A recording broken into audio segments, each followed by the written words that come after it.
We get into some of the hottest territory this summer so far as we go throughout the course of this week. That means temperatures near 90, the heat index near 100. So that's the kind of territory we'll be in starting tomorrow and lasting at least through Friday. There is a low chance for some strong storms with that. Of course, the thunderstorms could help lower the temperature a little bit, but on the flip side, those strong storms could bring in some severe impacts. So we'll have to keep an eye out for that as the week goes along. We're not quite into that territory yet, still in the middle 80s now, but as you look across the Great Plains, the heat index, those feels like conditions in the mid 90s to 100s across Nebraska, that kind of air is working towards us as we go into the middle of the week. So in the meantime, again, not too hot right now.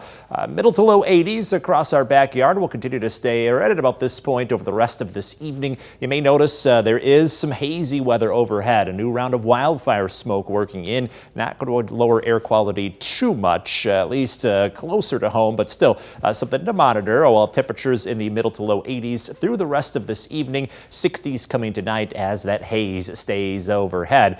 We do have air quality alerts out for southern Wisconsin, and as you approach the Chicago area for our neck of the woods, not seeing much for air quality impacts, but still don't look for completely good air quality. It is a bit reduced as that smoke hangs around until about noon or so tomorrow. Then the haze moves out. So we'll see at least half of the day with hazy conditions. Heat's already here, though, up to 91 in the forecast, and it gets hotter from there as we get into the middle of the week. In fact, starting Wednesday, it may feel like 100, if not hotter than that. Of course, Wednesday, that depends on the storms, but I think Thursday and Friday, those are the days we'll probably have the heat index up into the 100s, especially Thursday. So you're really going to want to have ways to stay cool, try to stay in the air conditioning as much as possible, and drink plenty of water. Most because, this is typical of the summer season, but we are not used to this because it's been a fairly cool summer. At least we haven't had this kind of hot territory just yet this summer. Now on Wednesday, there is a low chance for storms. If they get going, especially in the afternoon to evening, we would be about a 2 out of 5 for severe weather for strong winds and large hail.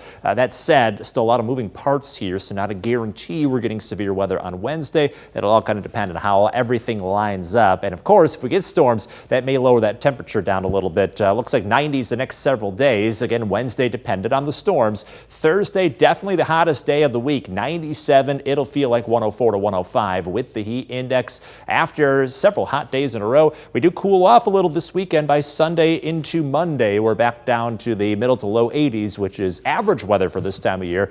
By that point, though, it might feel a little cool considering the conditions we're about to get into.